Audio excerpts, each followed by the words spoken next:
فاروق دوست ہیں.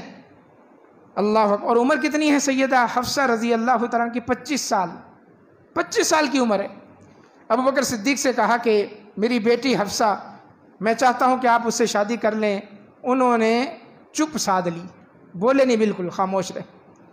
سیدنا فاروق اعظم کہتے ہیں کہ ان کے طرز عمل اور عثمان غنی کے طرز عمل کو دیکھ کر مجھے بہت افسوس ہوا کہ یار میں بیٹی کا رشتہ لے کر آیا ہوں, انہوں نے کہا مجھے اس وقت ضرورت نہیں ہے, یہ کچھ بولتے نہیں. تو اصل میں پھر بعد میں وجہ سامنے آئی کہ عثمان غنی نے کیوں نہ کی اور سیدنا ابو بکر صدیق کیوں خاموش رہے. کیونکہ چند دنوں کے بعد سیدنا فاروق اعظم کے ہاں رشتہ کس کا آ گیا؟ محمد الرسول اللہ صلی اللہ علیہ وسلم کا. اللہ کے نبی نے رشتہ بھیج دیا کہ عمر اپنی بیٹی حفصہ کو میرے نکاح میں دو, آج سے یہ ام المومنین بنے گی سیدہ حفصہ رضی اللہ تعالیٰ عنہ. تو عرض کرنے کا مقصد یہ ہے کہ فکر ہونی چاہیے ولی کو بھی کہ میرے یہاں بیٹی, میرے یہاں بیٹا, میرے یہاں بہن کوئی بھی شادی کے جو قابل ہو گئے ہیں تو میں بتاؤں, پوچھوں, تلاش کروں اور ترجیح دینے کے آپ کے مختلف انداز ہو سکتے ہیں.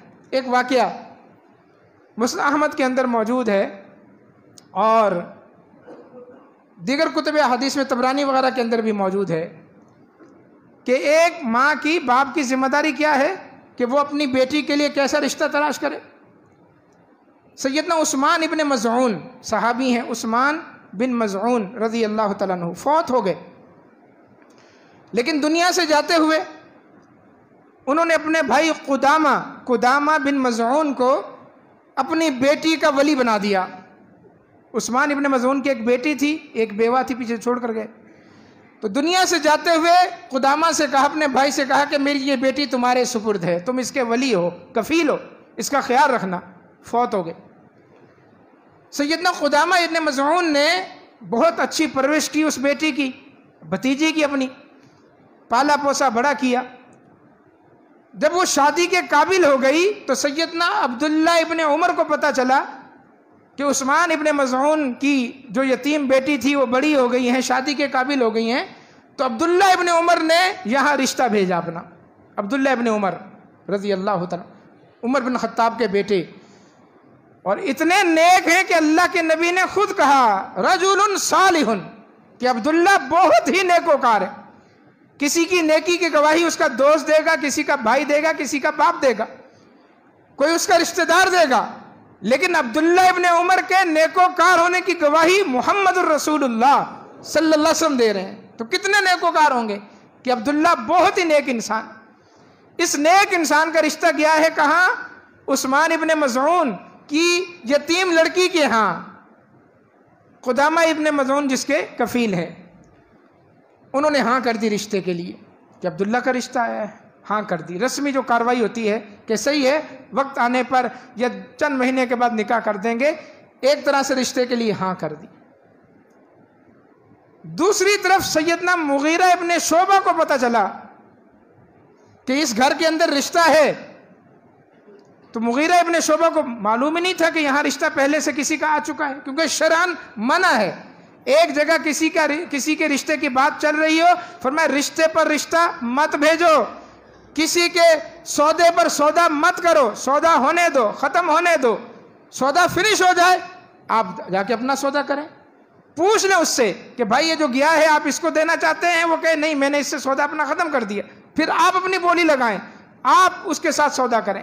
بالکل اسی طرح فرمایا کہیں کوئی رشتہ موجود ہے تو پہلے تسلی کر لو کہ کہیں اور سے رشتہ تو نہیں آیا, اور آیا ہے تو ان لوگوں نے اس کو کیا کہا ہے, ہاں میں یا نہ میں جواب دیا ہے.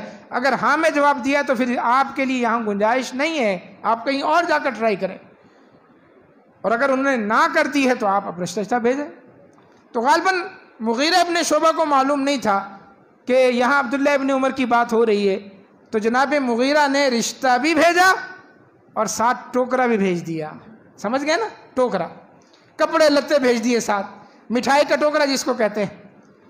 اب رشتہ بھی آیا, مغیرہ ابن شعبہ وہ بھی نوجوان, مغیرہ ابن شعبہ وہ بھی دیندار صحابی رسول, لیکن ساتھ کیا چلا گیا؟ کپڑے لتے چلے گئے, کچھ مال چلا گیا. تو جو عثمان ابن مظعون کی بیوہ تھیں خولہ بنت حکیم, وہ متاثر ہو گئیں کہ یہاں سے جو رشتہ آیا ہے یہ صحیح ہے, مغیرہ ابن شعبہ کا، انہوں نے کچھ ساتھ بھیجا بھی ہے۔ تو ماں راضی ہوئی تو بیٹی کا میلان بھی وہیں چلا گیا، انہوں نے مغیرہ ابن شعبہ سے ہاں کر دی اور عبداللہ ابن عمر کو نا کا پیغام بھیج دیا کہ عبداللہ آپ کہیں اور جائیں۔ سیدنا عبداللہ ابن عمر کو بڑا غصہ آیا، مسند احمد کے اندر یہ واقعہ موجود ہے۔ وہ اپنی شکایت لے کر رسول اللہ صلی اللہ علیہ وسلم کے پاس پہنچے، سارا واقعہ بیان کیا کہ اللہ کے نبی پہلے میں نے رشتہ بھیجا، یہاں سے ہاں بھی ہو گئی، بعد میں مغیرہ نے بھیجا، رشتے کے ساتھ کچھ اور بھی بھیج دیا، ان کے لیے انہوں نے ہاں کر دی اور مجھے نہ کر دی۔ نبی اکرم صلی اللہ علیہ وسلم نے قدامہ ابن مظعون کو، جو لڑکی کے کفیل تھے، چچا تھے، ان کو بھی بلایا۔ انہوں نے کہا کہ اللہ کے نبی بات بالکل صحیح ہے، عبداللہ ابن عمر کچھ بھی اس کے اندر اضافہ نہیں کر رہے، بالکل صحیح بیان کر رہے ہیں، لیکن لڑکی اور اس کی والدہ مغیرہ ابن شعبہ سے ہی لڑکی کا نکاح کرنا چاہتی ہیں، وہ راضی ہیں، اب میں کچھ نہیں کر سکتا۔ نبی اکرم صلی اللہ علیہ وسلم نے سیدہ خولہ بنت حکیم اور اس لڑکی کو بھی بلا لیا، اپنے روبرو بلا لیا۔ آپ نے اس لڑکی سے پوچھا کہ بیٹا بتاؤ، عبداللہ ابن عمر سے شادی کرنا چاہتی ہو یا مغیرہ ابن شعبہ سے؟ لڑکی نے کہا اللہ کے نبی جہاں میری والدہ راضی ہیں۔ والدہ سے پوچھا، والدہ نے کہا ہم مغیرہ ابن شعبہ کو ترجیح دیتے ہیں۔ اللہ کے نبی صلی اللہ علیہ وسلم نے عبداللہ سے کہا کہ اب یہ بالغ ہو گئی ہے، اس کی مرضی کے بغیر اس کا نکاح کہیں نہیں ہو سکتا۔ یہ ہے واقعہ۔ تو ہاں ہونے کے باوجود بھی یہاں اللہ کے نبی صلی اللہ علیہ وسلم نے لڑکی کی رائے کو ترجیح دی۔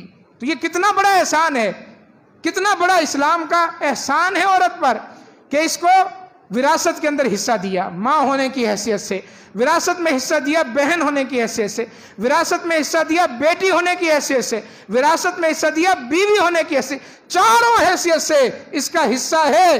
یہ بیوی ہے تو بھی ملے گا، ماں ہے تو بھی ملے گا، بہن ہے تو بھی وراثت میں حصہ ملے گا، بیٹی ہے تو بھی بلکہ وراثت کے لیے جب اللہ نے قانون بنایا تو اس کو بنیاد، اس واقعے کی بنیاد ہی خاتون ہے۔ سیدنا سعد ابن ربیع رضی اللہ تعالیٰ عنہ غزوہ احد میں شہید ہو گئے، 2 بیٹیاں 1 بیوہ پیچھے چھوڑ گئے۔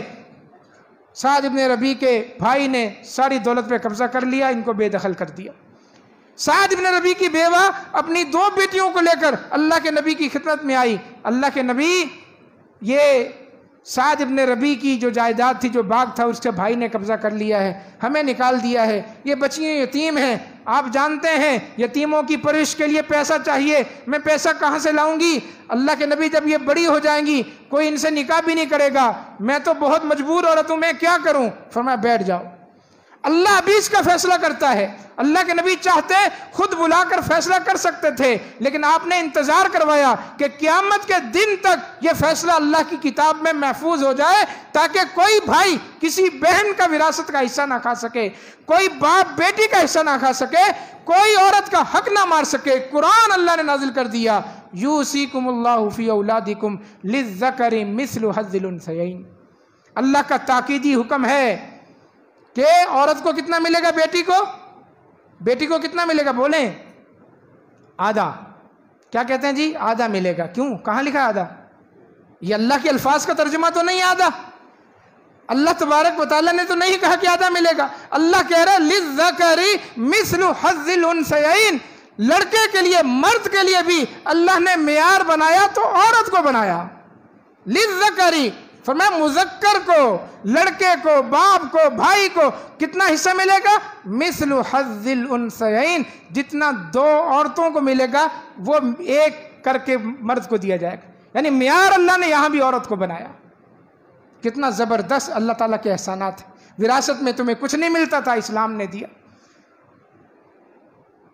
تو اسلام کی عورت پر بڑے احسانات ہیں۔ آج کی عورت کیا چاہ رہی ہے؟ 8 مارچ کو جو ہوا، بڑا شور ہے اس کا، عورت مارچ کے نام سے، عورت آزادی مارچ کے نام سے کیا ہوا؟ میڈیا پر تو بڑی خبریں گرم ہیں۔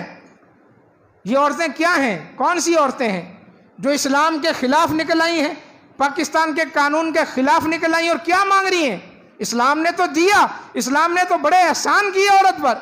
ان کو اسلام کی صرف ایک بات چبھتی ہے، اللہ جو قرآن میں کہتا ہے کل للمؤمنات یغضضن من ابصارہن ویحفظن فروجہن ولا یبدین زینتہن، اللہ کہتا ہے مومنہ عورتوں سے کہہ دو اپنی آنکھیں نیچی رکھیں، اپنی عزتوں کی حفاظت کریں اور اپنی زیب و زینت ظاہر نہ کریں، پردہ کریں۔